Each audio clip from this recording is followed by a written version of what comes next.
This is our setup for last night. That's my buddy's Mountain Hardware bomb shelter. Good for Everest or the Allegheny National Forest. It's our fire pit. And yeah, we even packed in chairs. A little hunting chair there. And this A light,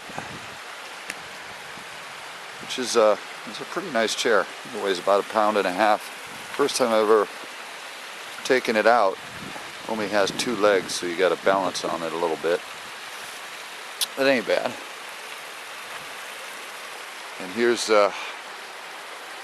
Minister Creek in all its glory. It's a little bit high right now.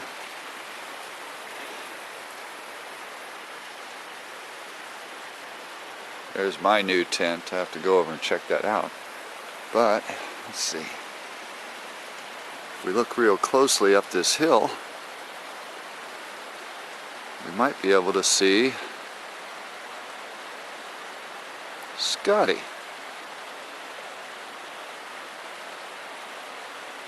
There he is.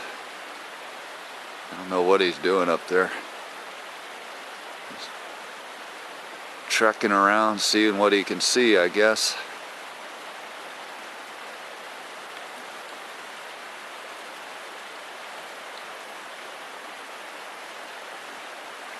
And he's pretty high up there. I'd say from the creek right here, he's probably 60, 70 feet up the hill.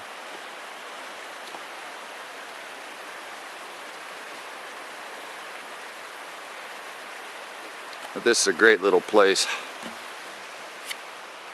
I've put it on a lot of videos already. And pretty close to my house, probably a couple hours. And a little bit. Just awesomeness. You see there's a hill on the other side, maybe 100 yards away, and it goes practically straight up also.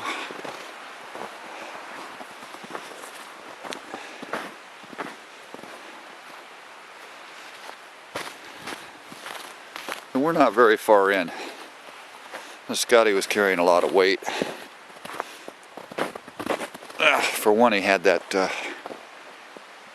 tent, and that's 10 pounds by itself. Then he had one of my old sleeping bags that was minus 20 bag that was 7 pounds. So he is carrying a lot. I figure we better not go too far. But this is a loop right here. This is the loop that goes north this way. About 3.5 miles, and comes back down going this way on that hill.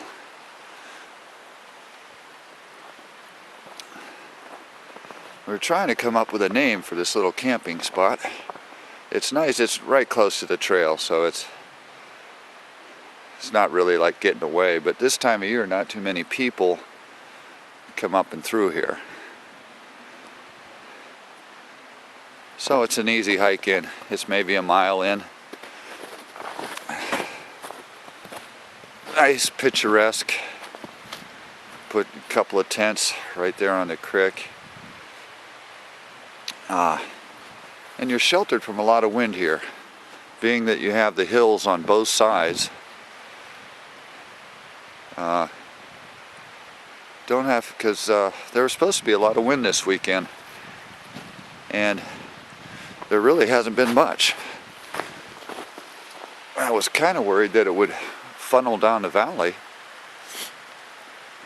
This valley, at a general direction, goes northwest, or maybe north-northwest, and you could see where an Alberta clipper could just funnel right down this valley, but it hasn't done it. We've been kind of lucky.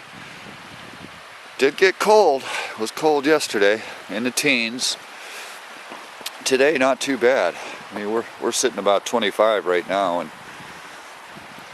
relatively no wind. There's a little gust here and there, but not bad.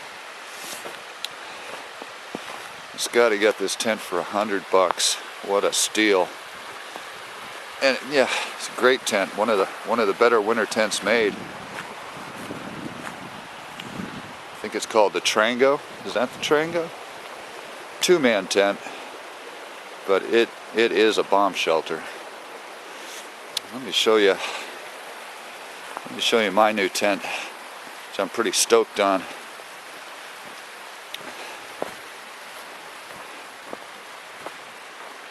This is the Black Diamond Stormtrack. It's a 2-man. They have another one that is a 3-man, and I forget what it's called, but it's the same kind of tent, just a little bit bigger. It has a weird pole structure, but it's a 4-season tent. There's a Y here. This is the bottom of the Y, and the top of the Y goes over to the other side of the tent. And it happens on the other side too. Then there's a main ridge pole that goes across the top and kind of ties it all in. But it's good and strong. It's perfect for me. It weighs 6.5 pounds, maybe slightly more, but under 7. And if we get a load of snow, which happens up here, you know, you can get dumped on real quick. This tent will withstand it, so I'm happy about that. The size of the tent, it's ginormous. I'll show you inside here a little bit. Oh my God, who lives in here? What? Oh, what is that? What is that? Is that a cold steel Trailmaster? Yes, it is. Love that knife. I like it more than the R-Tac. But anyway, you see how big this sucker is. That's my my new LL Bean sleeping bag, which I slept great in last night. And it's a -20 bag and weighs about 4 pounds. 4 pounds and an ounce, I think, and it's fucking wonderful. Now I'll tell you what I did yesterday. I went through a creek, got my boots all wet and frozen, and it was cold. So what I did was, I got these puppies out, and I'm really gonna have to do a little thing on YouTube for these. These are Down Booties from Taiga out of Canada. It's a German company. These things are awesome. Just made for around camp and stuff, but I dried my boots, my wet boots, out by the fire, and I wore these the whole night. And they don't have the strongest bottom, but they have enough for just kicking around the campground and stuff. You can cinch them up tight around the ankle. I think they have 750 down in them, goose down. But they are awesome.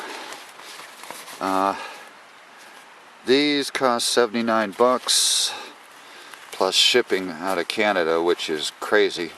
But let me tell you what, it's worth it.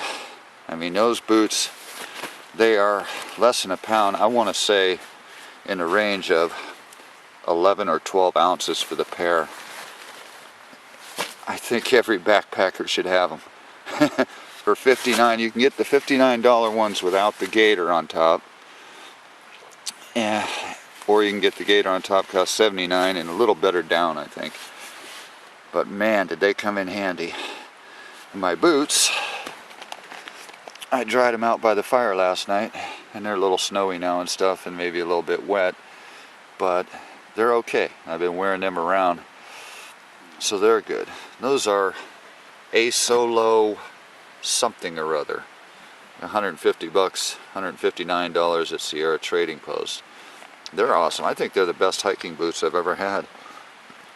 But when you go in a creek that's above your ankle, Yeah, I got soaked in those things. Anyway, I'm going to turn this thing off. And, oh, Cold Steel Trailmaster again. What a knife. What a knife. And I will get back to this later. Okay, bye-bye.